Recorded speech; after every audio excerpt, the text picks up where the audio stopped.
नेपाल दर्पणमा साथी जानुका दुवाडीसँगै अर्जुन पोखरेलको नमस्कार।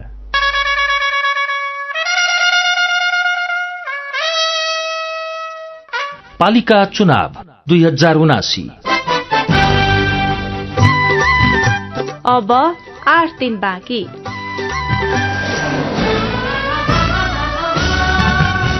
नेपाल दर्पण उज्यालो रेडियो नेटवर्क काठमाडौँमा 90 मेगाहर्ज सँगै देशभरि विभिन्न एफएम स्टेशनहरूबाट तथा मोबाइल एप्लिकेशन र अनलाइनबाट संसारभर एकसाथ प्रसारण भइरहेको छ।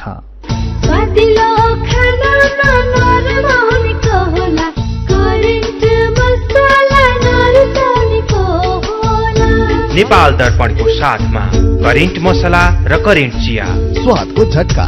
नेपाल दर्पण सुरु गरौं मुख्य खबरका शीर्षकहरूबाट। पालिका चुनावका लागि मतपत्र छपाईको काम सकियो। भोलिसम्म सबैतिर ढुवानी भइसक्ने। 27 गते रातिदेखि 3 दिनसम्म सीमानाका बन्द गर्न र देशभर जाँड रक्सीको बिक्री रोक्न सरकारलाई आयोगको आग्रह। कांग्रेसका 82% प्रतिनिधि गठबन्धनको पक्षमा रहेको प्रधानमन्त्री देउबाको भनाई। भरतपुरको विकास हेरेरै रेणु दाहाललाई मेयरमा सघाएको तर्क। कांग्रेस इमान्दार भएमा गठबन्धन लामो समयसम्म जाने माओवादी अध्यक्ष प्रचण्डको दावी। अमेरिकाले नेपाललाई झण्डै 80 अर्ब रुपैयाँ अनुदान सहायता दिने 5 वर्षमा खर्च गरिसक्ने सम्झौता। कोरोनाका कारण 1.5 करोड़ मानिसको ज्यान गएको विश्व स्वास्थ्य संगठनको अनुमान। भारतमा आधिकारिक तथ्याङ्क भन्दा 10 गुणा धेरैको मृत्यु भएको हुन सक्ने। र एभरेस्ट प्रिमियर लीगको 5औं संस्करण आउँदो कार्तिक 26 गतेदेखि शुरू हुने। आईपीएल क्रिकेटमा हैदराबादसँगको खेलमा दिल्ली पहिले ब्याटिङ गर्दै। स्थानीय निर्वाचन 2079 का लागि कार्यसञ्चालनका आधारभूत मार्गदर्शनहरूका हस्ताक्षरकर्ताहरूको अनुरोध। विगतका अनुभवहरूमा विकास परियोजनाहरू र अग्रपंक्तिमा रहेका हाम्रा कर्मचारीहरूले निर्वाचनको दौरानमा विभिन्न पक्षबाट चन्दा तथा जिन्सी सहायता माग लगायत कार्य सञ्चालनका आधारभूत मार्गदर्शनहरू, बेसिक अपरेटिङ गाइडलाइन्स उल्लंघन हुने विभिन्न प्रकारका चुनौतीहरूको सामना गरेका छन्। हामी हाम्रा कार्यक्रमका तोकिएका उद्देश्य बाहेक कुनै पनि समूह, राजनैतिक दल र उनीहरूसँग आबद्ध संस्थाहरूलाई चन्दा वा जिन्सी सहायता लगायतका कुनै पनि कुराहरू दबाव वा आफ्नो इच्छाले दिँदैनौ। हाम्रा स्रोतबाट उपलब्ध गराइएका उपकरण, माल सामान र साधनहरू हाम्रो कार्यक्रममा उल्लेखित उद्देश्य बाहेक अन्य कार्यहरूमा प्रयोग गर्न पाइने छैन। हाम्रा सवारी साधनहरू विकासको कार्यक्रमसँग प्रत्यक्ष सम्बन्ध नभएका व्यक्ति वा सामानहरू ढुवानी गर्नका लागि प्रयोग गर्न पाइने छैन। हामी कार्य सञ्चालनका आधारभूत मार्गदर्शन हस्ताक्षरकर्ताहरू सबैमा कार्य सञ्चालनका आधारभूत मार्गदर्शनहरू, बेसिक अपरेटिङ गाइडलाइन्सको सम्मान गर्दै हाम्रो साझा प्रयासद्वारा विकासको गतिविधिहरूलाई पारदर्शी, निष्पक्ष र स्वतन्त्र रूपमा अगाडि बढाउन र नेपालको आउँदो निर्वाचनहरूलाई सफल पार्नमा सहयोग पुर्याउनका लागि आह्वान गर्दछौं। कार्य सञ्चालनका आधारभूत मार्गदर्शनहरूका हस्ताक्षरकर्ताहरू संयुक्त राष्ट्र संघ, नेपाल स्थित अन्तर्राष्ट्रिय विकास साझेदार संस्थाहरू र अन्तर्राष्ट्रिय गैर सरकारी संस्था संघ नेपाल। सम्बन्धको विकास त्यति बेला सम्भव हुन्छ जब हरेक आफ्नो र आफन्तहरूसँग निर्धक्क अनि खुलेर कुरा हुन्छ, चाहे त्यस्तो कुरा व्यक्तिगत होस् या व्यावसायिक हो। नेपाल टेलिकमको सर्र चल्ने वाइफाई, खर्र जाने बल्क एसएमएस, हुरहुरी चल्ने 4G इन्टरनेट, सलल जोडिने ती CUG नेटवर्क अनि आहा कति रमाइलो एनटीटीभी। बाँकी त सब मनको कुरा न हो। नेपाल टेलिकम, राष्ट्रको सञ्चार। उज्यालो रेडियो नेटवर्कबाट प्रसारण भइरहेको नेपाल दर्पणमा अब सुनौ पूरा खबर। आउँदो 30 गते हुने पालिका चुनावको लागि मतपत्र छपाईको काम सकिएको निर्वाचन आयोगले जनाएको छ। आयोगले गरेको पत्रकार सम्मेलनमा प्रवक्ता शालिग्राम शर्मा पौडेलले भोलिसम्म सबै जिल्लामा मतपत्र ढुवानी सम्पन्न हुने जानकारी दिनुभयो। उहाँले चुनावका लागि मतदान अधिकृत, सहायक मतदान अधिकृत, सहायक कर्मचारी र मतगणना कर्मचारीलाई अति जरूरी मानवीय र संवेदनशील कारण परेको अवस्था बाहेक फेरबदल नगर्न निर्देशन दिएको बताउनुभयो। निर्वाचन आयोगले अहिले निर्वाचन आचार संहिता उल्लंघन गर्ने 37 जना व्यक्ति तथा राजनीतिक दललाई स्पष्टीकरण सोधिसकेको जनाएको छ। यसैबीच गृहमन्त्री बालकृष्ण खाँड र रूपन्देहीको तिलोत्तमा नगरपालिकामा कांग्रेसका तर्फबाट मेयरका उम्मेद्वार रामकृष्ण खाँड विरूद्ध उजुरी परेको छ। उहाँहरू नाताले दाजुभाइ हुनुहुन्छ। निर्वाचन आचार संहिता उल्लंघन गरेको भन्दै तिलोत्तमा नगरपालिका 2 का दिपेश कणेलले गृहमन्त्री र मेयरका उम्मेद्वार विरूद्ध निर्वाचन अधिकृतको कार्यालयमा आज उजुरी दर्ता गराउनु भएको हो। गृहमन्त्री खाँडले निर्वाचन आचार संहिता विपरीत रूपन्देहीको तिलोत्तमामा विभिन्न चुनावी अभियानमा सहभागी भएको उजुरीमा उल्लेख छ। यसैबीच निर्वाचन आयोगले मतदानको दिनको 48 घण्टा अगाडिदेखि मतदानको कार्य सम्पन्न नभएसम्मका लागि अन्तर्राष्ट्रिय सीमाबाट हुने आवतजावत बन्द गर्न सरकारलाई आग्रह गरेको छ। आयोगको आजको बैठकले वैशाख 27 गते मंगलबार राति 12 बजेदेखि अन्तर्राष्ट्रिय सीमाबाट हुने आवतजावत बन्द गर्न र मतदान हुने दिन आन्तरिक रूपमा सञ्चालन हुने सबै प्रकारका यातायात बन्द गर्न नेपाल सरकार गृह मन्त्रालयलाई पत्र लेखेर पठाउने निर्णय गरेको आयोगका प्रवक्ता शालिग्राम शर्मा पौडेलले जानकारी दिनुभयो।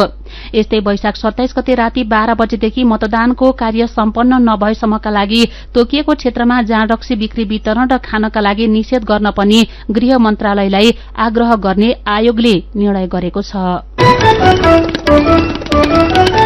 प्रधानमन्त्री तथा नेपाली कांग्रेसका सभापति शेरबहादुर देउवालले चितवनको भरतपुरमा रेणु दाहालले निकै राम्रा काम गरेको दावी गर्नुभएको छ। भरतपुरमा भएको गठबन्धनको संयुक्त आमसभालाई सम्बोधन गर्दै देउवाले पछिल्लो 5 वर्षको काम हेर्दा रेणु दाहाल देशकै 1 नम्बर मेयर बन्न सफल भएको समेत जिकिर गर्नुभयो। 5 दलीय गठबन्धनलाई कांग्रेसका 82% प्रतिनिधिले समर्थन गरेकैले आफूले झण्डै 2/3 मत पाएर सभापतिमा निर्वाचित भएको देउवाको दावी छ। सत्ता गठबन्धन कुनै पनि हालतमा टुट्न नदिन पनि भरतपुरका कार्यकर्ताले इमानदार भएर साझा उम्मेद्वारलाई जिताउनुपर्ने देउवाको तर्क रहेको छ। यो गठबन्धनका प्रति व्यक्तिदेखि महाकालीसम्मका जनताको भरोसा भएरै होला 82% पार्टीका साथीभाइहरूको बहुमतले प्रधान पार्टी सभापति जितेको रेणु दाहालजीलाई कुनै पनि शंका नहुने स्थितिबाट सहयोग गर्नुपर्छ। काम पनि हरेक गल्लीमा पिच भएको छ। त्यसले गर्दाखेरि यहाँको भाउ बढिसक्यो। भाउ काठमाडौँमा महँगो हुन थाल्छ। यहाँ जग्गा त बिल्डिङ बनाएको छ। उहाँले स्मार्ट सिटी बनाउनु घोषणा गर्नुभएको छ। यो सानो कुरा हो। यो यस्तो चाहिने जो उहाँले कामको सफलता दिनुभएको छ यो सानो कुरा हो। यो तपाईँहरूको लागि हो। यो तैपनि अब यो भइरह्यो ऋण हुँदैन भन्नुहुन्छ। यस्तो काम गर्ने मान्छे तपाईँ को हुन्छ त यहाँ? आमसभामा माओवादी केन्द्रका अध्यक्ष पुष्पकमल दाहाल प्रचण्डले आफूले अभिभावक ठानेका चितवन कांग्रेसका केही नेताले निकै तुच्छ आरोप लगाएको भन्दै भरतपुरमा गठबन्धन असफल बनाउने षड्यन्त्र गरेमा देश दुर्घटनातिर जाने जिकिर गर्नुभयो। अहिलेको चुनावमा गठबन्धन सफल भएमा 5वटा पार्टी लामो समयसम्म मिलेर जान सक्ने प्रचण्डको भनाइ छ। नेता कार्यकर्ताहरूको पनि एउटा ठूलो अग्नि परीक्षा छ। तपाईहरुले प्रचण्डलाई दिगो रूपमा यो गठबन्धनलाई सुदृढ गर्न मलाई ऊर्जा दिनुहुन्छ कि प्रचण्डलाई अझ टेन्सन दिएर हेरौं न त भनेर टेन्सन दिन चाहनुहुन्छ? यो फैसला तपाईहरुको हातमा पनि छ। आमसभामा सम्बोधन गर्दै नेपाली कांग्रेसका वरिष्ठ नेता रामचन्द्र पौडेलले कांग्रेसको मुख्य प्रतिस्पर्धी माओवादी केन्द्र नभई एमाले भएकोले माओवादीसँग तालमेल गर्दा कार्यकर्ताले विरोध गर्न नहुने बताउनुभयो। यस्तै नेकपा एकीकृत समाजवादीका अध्यक्ष माधव कुमार नेपाल, जनता समाजवादी पार्टीका नेता राजेन्द्र श्रेष्ठ लगायतले चितवनमा कांग्रेसले इमानदारीताका साथ गठबन्धनका उम्मेद्वारलाई सहयोग गर्नुपर्ने बताउनुभयो। यस्तै चितवन कांग्रेसका पूर्व सभापति जितनारायण श्रेष्ठले भरतपुरमा रेणु दाहालसहित गठबन्धनका सबै उम्मेद्वारलाई जिताउने तर माओवादीले विगतमा यसपटक पनि धोका दिन नहुने बताउनुभयो। भरतपुरमा कांग्रेसका नेता जगन्नाथ पौडेलले बागी उम्मेद्वारी दिनुभएको छ। उहाँलाई प्रधानमन्त्री देउबा सहितका नेताले पटक पटक फकाउँदा पनि उम्मेद्वारी फिर्ता नलिने अडानमै हुनुहुन्छ। नेकपा एमालेका अध्यक्ष तथा पूर्व प्रधानमन्त्री केपी शर्मा ओलीले नेपाली नागरिकको आशाको केन्द्र एमाले नै भएको दावी गर्नुभएको छ।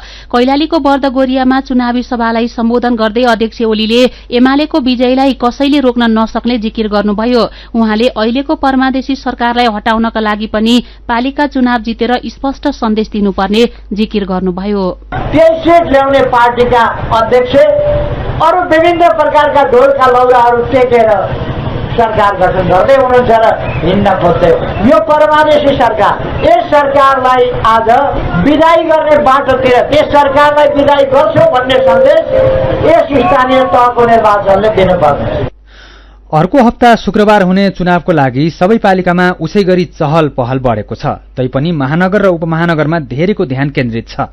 देशभर 6वटा महानगरपालिका र 11वटा उपमहानगरपालिका छन्। 6वटा महानगरपालिकाका मुख्य प्रतिस्पर्धी उम्मेद्वारका कुरा यसअघि नै हामीले प्रस्तुत गरिसकेका छौं। आजदेखि उपमहानगरपालिकाका मुख्य प्रतिस्पर्धी उम्मेद्वारका प्रतिबद्धता सुन्छौं। आज हामीसँग दाङका 2वटा उपमहानगरपालिकाका उम्मेद्वार हुनुहुन्छ। दाङमा घोराही र तुलसीपुर 2वटा उपमहानगरपालिका छन्। 2वटै उपमहानगरमा एमाले एक्लै र कांग्रेस र माओवादी केन्द्र सहितको दलीय गठबन्धनबाट साझा उम्मेद्वार चुनावी मैदानमा छन्। अघिल्लो पालिका चुनावमा 2वटै उपमहानगरमा एमाले जितेको थियो, तर अहिले गठबन्धन रहेकोले चुनावी नतिजाको चासो बढेको छ। घोराईमा गठबन्धनका तर्फबाट नेकपा माओवादी केन्द्रका केन्द्रीय सदस्य हेमराज शर्मा र एमालेबाट निवर्तमान मेयर नरुलाल चौधरी प्रतिस्पर्धामा हुनुहुन्छ। यस्तै तुलसीपुरमा गठबन्धनका तर्फबाट कांग्रेसका गहेन्द्र गिरी र एमालेका टीकाराम खड्का चुनावी मैदानमा हुनुहुन्छ। सुनौ घोराई र तुलसीपुर उपमहानगरपालिकाका मेयरका मुख्य प्रतिस्पर्धीका प्रतिस्पर्धा। नमस्कार, म घोराई उपमहानगरपालिकाको गठबन्धनको तर्फबाट उम्मेदवार, मेरो नाम हेमराज शर्मा। अब घोराई उपमहानगरपालिकामा देखा परेका सम्पूर्ण प्रकारका समस्याहरूलाई समाधान गरेर घोराई उपमहानगरपालिका भ्रष्टाचार रहित उपमहानगरपालिका, सुशासन सहितको नगरपालिका, आर्थिक समृद्धि सहितको नगरपालिका र दिगो विकास सहितको नगरपालिका र यसले जनताको जीवन स्तरमा रूपान्तरण गर्ने नगरपालिका, जनताका आधारभूत समस्याहरूलाई समाधान गर्ने नगरपालिकाको रूपमा पर्यटन र हामी घोराई उपमहानगरपालिकालाई स्वच्छ, सुन्दर र समृद्ध नगरपालिका बनाउने उद्देश्यका साथ अगाडि बढिराखेका छौं। नमस्कार, म नरुलाल चौधरी नेकपा एमालेको तर्फबाट घोराई उपमहानगरपालिकाको नगर प्रमुखको पदमा उम्मेदवारी भएको छ र यति बेला म आदरणीय नगरवासी आमा बुवा दाजुभाइ दिदीबहिनी तथा यहाँका समाजसेवी, बुद्धिजीवी, पत्रकार लगायत सम्पूर्ण आदरणीय महानुभावहरू, हामी यति बेला 5 वर्ष कार्यकाल पूरा गरेर फेरि अर्को स्थानीय तहको निर्वाचनमा प्रक्रियामा छौं र आगामी दिनमा 5 वर्षीय अनुभवलाई अझ हामी विकसित र समृद्ध बनाउने कुरामा हाम्रो भूमिका रहनेछ र फेरि पनि नेकपा एमालेको तर्फबाट हामी उम्मेदवार भएका छौं र हामीले नयाँ ढंगले अझ थप विकास गर्नका लागि यसपटक फेरि पनि तपाईहरुको माया, ममता र सहयोगको अपेक्षा गरेका छौं। नमस्कार, म टीकाराम खड्का तुलसीपुर उपमहानगरपालिकाको मेयर पदको प्रत्याशी उम्मेदवार हुँ। मैले तुलसीपुरको समग्र विकास निर्माणको सन्दर्भमा शिक्षा, स्वास्थ्य, खानेपानी, रोजगारी एउटा सुन्दर शहर निर्माण गर्ने परिकल्पना साथ उम्मेदवारी दिएको छु। यहाँभित्र भएका तमाम समस्याहरूलाई समाधान गर्नका निम्ति जस्तो सुकुम्बासी समस्या हल गर्ने कुरा, सुरुङ मार्ग निर्माण गर्ने कुरा, शहरलाई सुन्दर बनाउनलाई यो बिजुली बत्तीदेखि लिएर केबललाई भूमिगत रूपमा चाहिँ मतलब व्यवस्थापन गर्ने कुरा, यो सडकको मापदण्ड अनुरूप सडक निर्माण, सबै क्षेत्रमा सडक निर्माण गर्ने कुरा र रोजगार सृजना गर्ने कुरा मेरो प्रतिबद्धता छ र त्यसकारणले मलाई यसपाला तुलसीपुरवासीले अत्याधिक विजय गराउन अनुरोध गर्छु। मेरो नाम गहेन्द्र गिरी, म तुलसीपुर उपमहानगरपालिकाको मेयरको दावेदार प्रत्याशी र म निर्वाचित भए मेरा मतदाताहरूले मलाई सहयोग गर्नुभयो, विजय गराउनुभयो भने यहाँ थुप्रै अव्यवस्थित भएका छन्, अनियमितता भएका छन्, भ्रष्टाचार भएका छन्, ती सबैको समस्याको समाधान गर्न म कटिबद्ध रहनेछु र विशेष गरेर यहाँलाई थाहा छ यो चाहिँ सबभन्दा ठूलो खानेपानीको समस्या छ, सडकको छ, बत्तीको चाहिँ छ, शिक्षाको छ, स्वास्थ्यको छ र साथसाथै अव्यवस्थित बसोबासको समस्या छ। त्यसैले यी सम्पूर्ण चीजको लागि मलाई एकचोटि काम गर्ने अवसर यहाँले दिनुहुनेछ भने म जनताहरूसँग विनम्र अनुरोध गर्न चाहन्छु। धन्यवाद। उहाँहरू हुनुहुन्थ्यो दाङको घोराई र तुलसीपुर उपमहानगरमा मेयरका मुख्य प्रतिस्पर्धी उम्मेद्वार आफ्ना प्रतिबद्धता सुनाउँदै। सीधा कुरा प्रष्ट विचार, यो हो उज्यालो रेडियो नेटवर्क काठमाडौँमा 90 मेगाहर्ज। नेपाल दर्पणमा खबरको सिलसिला बाँकी नै छ, सुन्दै गर्नुहोला। ल 1 को 2 के सामान बेचेको हो? 1 को 2 भन्दैछौ त? सानीमा ब्याङ्कमा 1 राखेपछि 2 हुने मुद्दती खाता भनेको क्या? सानीमा डबल धमाका मुद्दती खाता पो भनेको हो नि। यो डबल धमाका मुद्दती खातामा 6.5 वर्षमा नै निक्षेपमा राखेको रकम दोब्बर हुन्छ। अनि 1 को 2 भएन त? अनि बीचमा पैसा चाहियो भने के गर्ने थाहा छ त? किन थाहा नहुनु, आफूलाई चाहिएको बेलामा निक्षेपको 90% सम्म कर्जा लिन पाइन्छ, साथै निशुल्क क्रेडिट कार्ड पनि लिन सकिन्छ। ओहो, यो त सबैलाई सुनाउनु पर्ने कुरा पो हो त। म पनि विदेशमा कम ब्याज दरमा निक्षेप राख्ने छोरीलाई आजै सानीमा डबल धमाकामा पैसा राखी यो मौका नगुमाउनु भनिहाल्छु ल। अनि दाइ, छर छिमेकीहरू चाहिँ यो मौकाबाट छुट्लान् नि? त्यो त म भनिहाल्छु नि। आजै खोलौं कम निष्क्रिय कर्जा भएको सानीमा बैंकमा डबल धमाका मुद्दती खाता। मुद्दतीमा 100% प्रतिफलका साथै बचत खातामा पनि 8.03% सम्मको उच्च ब्याज दर। थप जानकारीका लागि नजिकैको शाखा वा 980119 0119 मा सम्पर्क गर्नुहोला। सानीमा बैंक, सबल अनि विश्वसनीय। जब पैसा चाहिन्छ आयामी गर्न आइन्छ, उतार पैसा पठाइन्छ, साह्रै नै रमाइन्छ। किनभने ढुक्कले पैसा पठाइन्छ, 1 GB डेटा पाइन्छ। ढुक्कले पैसा पठाइन्छ, 1 GB डेटा पाइन्छ।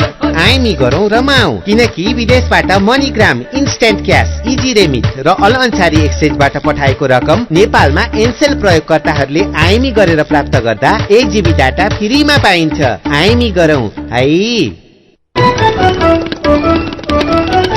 तपाईँ अहिले रेडियो, मोबाइल एप्लिकेशन र अनलाइनबाट प्रसारण भइरहेको उज्यालो रेडियो नेटवर्कको नेपाल दर्पण सुन्दै हुनुहुन्छ। यतिन्जेल हामीले पालिका चुनावको लागि मतपत्र छपाईको काम सकियो। भोलिसम्म सबैतिर ढुवानी भइसक्ने कांग्रेसका 82% प्रतिनिधि गठबन्धनको पक्षमा रहेको प्रधानमन्त्री देउबाको दाबी लगायतका खबर प्रस्तुत गर्यौं। अब बाँकी खबर। प्रहरी महानिरीक्षक आईजीपी नियुक्ति विरूद्ध परेको मुद्दामा सर्वोच्च अदालतले अन्तरिम आदेश दिन अस्वीकार गरेको छ। सरकारले वरियता मिचेर धीरज प्रताप सिंहलाई महानिरीक्षक नियुक्त गरेको भन्दै प्रहरी अतिरिक्त महानिरीक्षक एआईजी विश्वराज पोखरेलले दायर गरेको रिटमा न्यायाधीश सुषमालता माथेमाको इजलासले अन्तरिम आदेश दिन अस्वीकार गरेको हो। अब यो मुद्दामा जेठको 17 गतेदेखि पूर्ण सुनवाई हुनेछ। पोखरेलले विधि मिचेर आफूभन्दा कनिष्ठलाई आईजीपी नियुक्त गरेकाले नियुक्तिको निर्णय खारेज गरेर आफूलाई महानिरीक्षकको जिम्मेवारी दिन माग गरेर रिट दायर गर्नुभएको थियो। सर्वोच्चले अन्तरिम आदेश दिन नमानेपछि महानिरीक्षक धीरज प्रताप सिंहलाई पूर्ण अधिकारसहित काम गर्ने बाटो खोलेको छ। नेपाल सरकार र अमेरिकी अन्तर्राष्ट्रिय सहयोग नियोग यूएसएआईडी बीच झण्डै 80 अर्ब रुपियाँको अनुदान सहायता सम्झौतामा हस्ताक्षर भएको छ। सम्झौता पत्रमा अर्थ मन्त्रालयका सहसचिव तथा अन्तर्राष्ट्रिय आर्थिक सहायता समन्वय महाशाखाका प्रमुख ईश्वरी प्रसाद अर्याल र यूएसएआईडीका लागि नेपाल निर्देशक सेपीदेहकी वंशजले हस्ताक्षर गर्नुभएको छ। सम्झौता अनुसार यूएसएआईडीले 5 वर्षमा $659 मिलियन अर्थात झण्डै 79 अर्ब 71 करोड़ रुपियाँ नेपाललाई उपलब्ध गराउनेछ। नेपाललाई मध्यम आय भएको देश बनाउनको लागि दिगो विकासका लक्ष्य पूरा गर्न, प्राकृतिक प्रकोप र जलवायु परिवर्तनका असर कम गर्न रकम खर्च हुनेछ। सहायता सम्झौताको रकम अर्थ मन्त्रालयको रातो किताब अन्तर्गत नै खर्च हुनेछ। कार्यक्रममा अर्थ मन्त्रालयका सहसचिव अर्यालले नेपाल र अमेरिका बीच कूटनीतिक सम्बन्ध स्थापना भएको 75 वर्ष पुगिसकेको र यो अवधिमा अमेरिकाले नेपाल र नेपालीको लागि गरेको सहयोगको प्रशंसा गर्नुभयो। यस्तै चालु आर्थिक वर्षमा राष्ट्रिय वार्षिक कुल ग्राहस्थ उत्पादन जीडीपीमा बागमती प्रदेशको हिस्सा 1/3 भन्दा धेरै हुने भएको छ। केन्द्रीय तथ्याङ्क विभागले सार्वजनिक गरेको प्रदेशगत अनुमान विवरण अनुसार राष्ट्रिय जीडीपीमा बागमतीको हिस्सा सबैभन्दा धेरै 36.9% रहने उल्लेख छ। बागमतीले गएको आर्थिक वर्षमा 36.7% हिस्सा ओगटिएको थियो। यो वर्ष राष्ट्रिय वार्षिक कुल ग्राहस्थ उत्पादन 48 खर्ब 52 अर्ब रुपियाँ हुने विभागको प्रक्षेपण छ। यसमध्ये बागमती प्रदेशको कुल ग्राहस्थ उत्पादन उपभोक्ता मूल्यमा 17 खर्ब 91 अर्ब रुपियाँ हुने अनुमान गरिएको छ। जीडीपीमा सबैभन्दा कम योगदान कर्णाली प्रदेशको 4.1% अर्थात 1 खर्ब 98 अर्ब रुपियाँको हाराहारी हुने अनुमान विभागको छ। चालु आर्थिक वर्षको आर्थिक वृद्धि दर 5.84% रहने अनुमान गरिएकोमा सबैभन्दा धेरै बागमती प्रदेशको आर्थिक वृद्धि दर 6.7% र मध्य प्रदेशको सबैभन्दा कम 4.8% रहने अनुमान छ। आउँदो 30 गते हुने पालिका चुनावको लागि मतदान केन्द्र तोकिएका विद्यालयहरूमा 3 दिनसम्म पढ़ाई सञ्चालन नगर्न शिक्षा तथा मानव स्रोत विकास केन्द्रले निर्देशन दिएको छ। मतदान केन्द्र परेका विद्यालयहरूमा 28 गतेदेखि 30 गतेसम्म भौतिक उपस्थितिमा पढ़ाई सञ्चालन नगर्नको लागि पत्र मार्फत निर्देशन दिएको शिक्षा तथा मानव स्रोत विकास केन्द्रका निर्देशक तथा सूचना अधिकारी सुरेश कुमार जोशीले जानकारी दिनुभयो। केन्द्रले मतदान स्थल तथा मतदान केन्द्र तोकिएका विद्यालयमा विद्यार्थीको भौतिक उपस्थिति नगराउन र वैकल्पिक पद्धतिबाट पठन पाठनको व्यवस्था मिलाउन भनेको छ। उपराष्ट्रपति नन्दबहादुर पुनले देशको आर्थिक विकास सहितको समृद्धिका लागि राज्यका निकाय पारदर्शी र नागरिक प्रति जवाफदेही बन्नुपर्ने बताउनु भएको छ। राष्ट्रिय सूचना आयोगको 15औं स्थापना दिवसका अवसरमा आज काठमाडौँमा आयोजित कार्यक्रममा उपराष्ट्रपति पुनले सूचनाको हकको प्रभावकारी कार्यान्वयन भए मात्रै राज्य र नागरिकको हित हुने बताउनु भएको हो। सुशासन, लोकतन्त्र र राष्ट्रको समृद्धिका लागि सूचनाको हकको महत्व रहेको उल्लेख गर्दै उहाँले जहाँ नागरिकले राज्य तथा सार्वजनिक निकायको काम कारबाहीबारे सहज सूचना पाउँछन् त्यो देशमा सुशासन र असल शासन कायम हुने बताउनुभयो। यसैबीच होटल एसोसिएसन अफ नेपाल हानका वरिष्ठ उपाध्यक्ष विनायक शाहले नेपालमा खाना पर्यटनको प्रचुर सम्भावना रहेको बताउनु भएको छ। आज काठमाडौँमा सेफ्स एसोसिएसन अफ नेपालको 28औं वार्षिक उत्सव समारोहमा उहाँले नेपालमा खाना पर्यटनको प्रचुर सम्भावना रहेको बताउनु भएको हो। उहाँले नेपालमा सेफहरू अर्थात खाना पकाउने मानिसहरू मनज्ञ उत्पादन भए पनि सबै क्षेत्रमा पुर्याउन नसकिएको बताउनुभयो। पछिल्लो 24 घण्टामा थप 17 जनामा कोरोना भाइरसको संक्रमण पुष्टि भएको छ। पीसीआर र एन्टिजेन गरी 3811 जनाको नमूना परीक्षण गर्दा थप 17 जनामा संक्रमण पुष्टि भएको स्वास्थ्य तथा जनसंख्या मन्त्रालयले जनाएको छ। 15 जना कोरोना भाइरसका संक्रमित निको भएसँगै अब नेपालमा 217 जना कोरोनाका सक्रिय संक्रमित रहेका छन्। 24 घण्टामा कोरोना संक्रमणका कारण कसैको पनि ज्यान गएको छैन। थप 92,088 जनाले कोरोना विरूद्धको खोप लगाएका मन्त्रालयले जनाएको छ। सीधा कुरा प्रश्न विचार यो हो उज्यालो रेडियो नेटवर्क काठमाडौँमा 90 मेगाहर्ज, नेपाल दर्पणमा मेरो पनि भन्नु छ सँगै खबरको सिलसिला बाँकी नै छ, सुन्दै गर्नुहोला। क्वालिटी र स्वादमा कुनै सम्झौता नगरी तपाईहरूको अर्डर अनुसारको फूड, ड्रिंक्स तथा बेकरीका आइटमहरू 24 घण्टा जुनसुकै समयमा काठमाडौँ उपत्यका भित्र हजुरहरूले चाहेको स्थानमा डेलिभरी गर्न हामी तयार बसेका छौं। अब हजुरहरूको मायाले हाम्रो सेवा चितवनमा पनि विस्तार भएको जानकारी गराउँदछौं। लाटो कोसेरो जो रातभर नसुती तपाईहरूको सेवामा हाजिर छ। www.latokosirofoods.com phone 984737 79890 98010 79890। सबै नेपालीको बचत खाता अब बचत खातामै अविश्वसनीय उच्चतम ब्याज दर। ग्लोबल आईएमई बैंकको सबै नेपालीको बचत खातामा पाउनुहोस् 8.03% को वार्षिक ब्याज दर। आजै ग्लोबल आईएमई बैंकमा बचत गरी उच्चतम प्रतिफल प्राप्त गर्नुहोस्। ग्लोबल आईएमई बैंक, सबैका लागि बैंक। जहाँ जता रहे पनि, जति दौडधोप गरे पनि, नभुलौं है आराम चाहिन्छ। त्यसका लागि क्लासिक म्याट्रिस छ, त्यसका लागि क्लासिक म्याट्रिस छ। हो बिहानदेखि साँझसम्मको काम र थकानबाट हामीलाई विश्राम पनि चाहिन्छ। आरामदायी निन्द्रा र ताजा बिहानीका लागि क्लासिक म्याट्रिस, क्लासिक इन्डस्ट्रिज प्राली। थोरै बचत धेरै कायदा, बीमाका छन् फाइदै फाइदा। सरकारी स्वामित्व र बीमाको क्षेत्रमा विश्वसनीय नाम राष्ट्रिय बीमा संस्थान। जीवन बीमाका लागि आजै राष्ट्रिय बीमा संस्थान रामशाहपथ काठमाडौँ वा नजिकैको शाखामा सम्पर्क गरौं। विभिन्न रेडियो स्टेशनबाट मेचीदेखि महाकालीसम्म र मोबाइल एप्लिकेशन तथा अनलाइनबाट संसारभरि एकसाथ प्रसारण भइरहेको नेपाल दर्पणमा तपाईंलाई फेरि स्वागत छ। अब बाँकी खबर। सल्यानमा भएका छुट्टा छुट्टै घटनामा 2 जना महिलाको ज्यान गएको छ। पयुको घाँस काट्ने क्रममा रूखबाट लडेर शारदा नगरपालिका 9 मेलटाकुराका 71 वर्षीय लती बोहराको ज्यान गएको छ। यस्तै सिद्धकुमाह गाउँपालिका 4 जाता खानेकी 40 वर्षीय तिरसरी पुनको आफन्तको विवाहमा गएर फर्किँदा घर नजिकैको भीरबाट लडेर ज्यान गएको जिल्ला प्रहरी कार्यालय सल्यानले जनाएको छ।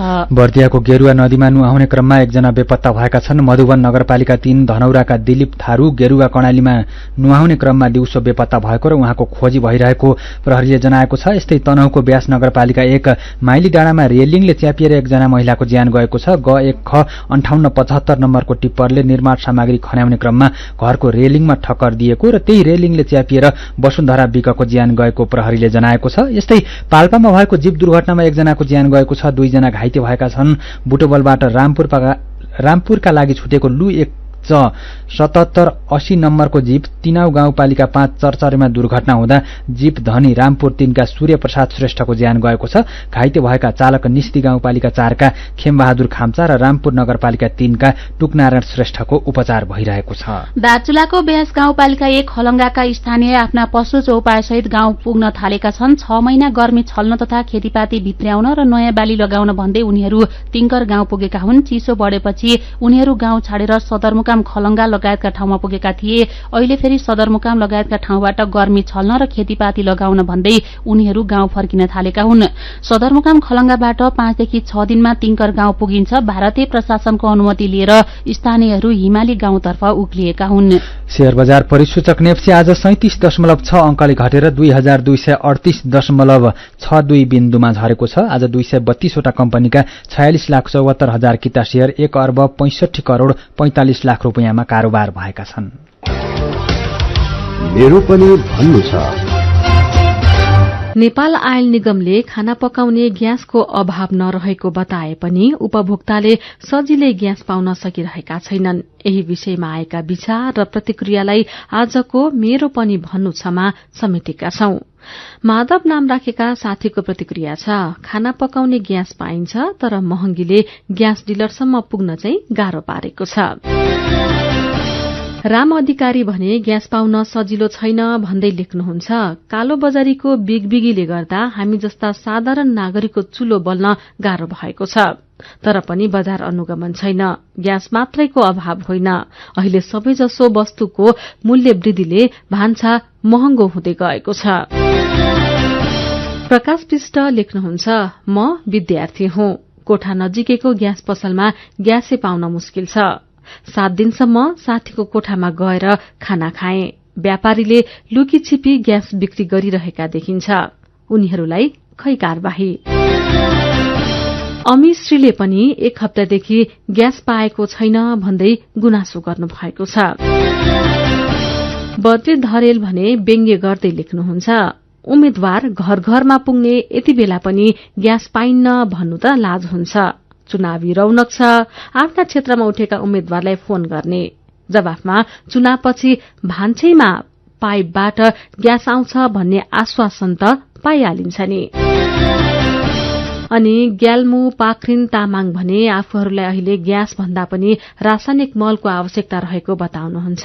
उहाँले लेख्नु भएको छ, मकै बालीमा मल हाल्ने बेला भयो तर बजारमा न मल छ न सरकारी निकायले किसानलाई मलको बारेमा कुनै जानकारी नै दिएका छन्। यस विषयमा सरकारी निकाय गम्भीर हुन पर्यो। विचारका लागि तपाईलाई धन्यवाद। मेरो पनि भन्नु छ। मेरो पनि भन्नु छ प्रस्तुत गर्दै हुनुहुन्थ्यो साथी दीपा तिमल सेना। नेपाल दर्पणमा अब विदेशको खबर। विश्व स्वास्थ्य संगठन WHO ले कोरोना महामारीका कारण अहिलेसम्म विश्वमा झण्डै 15 मिलियन अर्थात 1.5 करोड़ मानिसको ज्यान गएको हुन सक्ने अनुमान गरेको छ। यो तथ्याङ्क 2 वर्षमा कोरोनाका कारण ज्यान गुमाएकाको तुलनामा 13% भन्दा धेरै हो। कतिपय देशमा कोरोनाका कारण ज्यान गुमाउनेको संख्या भन्दा निकै कम गणना भएको हुन सक्ने संगठनले जनाएको छ। अहिलेसम्म 2 वर्षमा कोरोनाका कारण ज्यान गुमाउनेको संख्या 54 लाख जना मात्र रहेको आधिकारिक तथ्याङ्क रहेको छ। WHO ले भारतमा मात्रै कोरोनाका कारण 47 लाख जनाको ज्यान गएको हुन सक्ने बताएको छ। यो आधिकारिक तथ्याङ्क भन्दा 10 गुणा धेरै हो। विश्व स्वास्थ्य संगठनको अनुमानलाई लिएर भारत सरकारले भने चिन्ता व्यक्त गरेको छ। भारतमा आधिकारिक तथ्याङ्क अनुसार कोरोनाका कारण ज्यान गुमाउनेको संख्या 5,23,975 जना रहेको छ। अहिले भारतमा दैनिक झण्डै 3,000 कोरोनाका नयाँ संक्रमित थपिने गरेका छन्। भारतसँगै रूस, इन्डोनेसिया, अमेरिका, ब्राजिल, मेक्सिको र पेरूमा पनि कोरोनाका कारण ज्यान गुमाउनेको संख्या अनुमान गरिएको भन्दा झण्डै 3 गुणा बढ़िरहेको पाइएको बीबीसीले जनाएको छ। युक्रेनको अजोवस्तलमा रहेको स्टील कारखानामा रूस र युक्रेनका सेनाबीच भीषण लडाई चलिरहेको छ। मरियोपोलका सबै क्षेत्र रूसले कब्जामा लिए पनि स्टील कारखानाभित्र युक्रेनका केही सैनिक र नागरिक आश्रय लिएर बसेका छन्। केही नागरिकलाई कारखानाबाट उद्धार गरिए पनि सैनिक भने भित्रै रहेको र रूसी सेनाले गैरातीदेखि भीषण आक्रमण गरेको खबरमा उल्लेख छ। पछिल्ला केही हप्तादेखि रूसी सेनाले स्टील कारखानालाई बाहिरबाट मात्रै घेरा हाले पनि गैरातीदेखि भने उद्योग भित्रै प्रवेश गर्न थालेको बीबीसीले जनाएको छ। अजोवस्तलको अवस्था अत्यन्तै कठिन अवस्थामा पुगेको र आफ्नो सेनाले अन्तिमसम्म लडिरहन प्रयास गरिरहेको बटालियन कमाण्डर डेनिस प्रोकोपेन्स्कोले बताउनु भएको खबरमा उल्लेख छ। अब खेल खबर।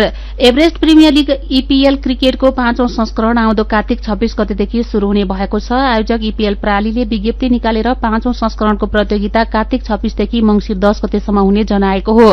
प्रस्तावित मितिलाई नेपाल क्रिकेट संज्ञानले स्वीकृति दिएको ईपीएलले जनाएको छ। ईपीएलका प्रमुख कार्यकारी अधिकृत अमीर अख्तरले आउँदो संस्करणको ईपीएल पहिलेको भन्दा धेरै सुधारिएको हुने दावी गर्नुभयो। र इन्डियन प्रिमियर लीग आईपीएल क्रिकेटमा अहिले दिल्ली क्यापिटल्स र सनराइजर्स हैदराबाद खेलिरहेका छन्। मुम्बईमा हैदराबादले टस जितेर पहिले फिल्डिङ रोजेपछि ब्याटिङ थालेको दिल्लीले सामान्य प्रदर्शन गरेको छ। दिल्लीले ताजा अवस्थामा 8 ओभरको खेल सकिँदा 2 विकेट गुमाएर 62 रन बनाएको छ। हैदराबाद 9 खेलमा 10 अङ्कका साथ 5औं स्थानमा छ। 8 अङ्क सहित दिल्ली 7औं स्थानमा रहेको छ। खेल खबरसँगै उज्यालो रेडियो नेटवर्कबाट प्रसारण भइरहेको नेपाल दर्पणको समय सकिनै लागेको छ। बिदा हुनु अघि आजका मुख्य खबरका शीर्षकहरू फेरि एकपटक।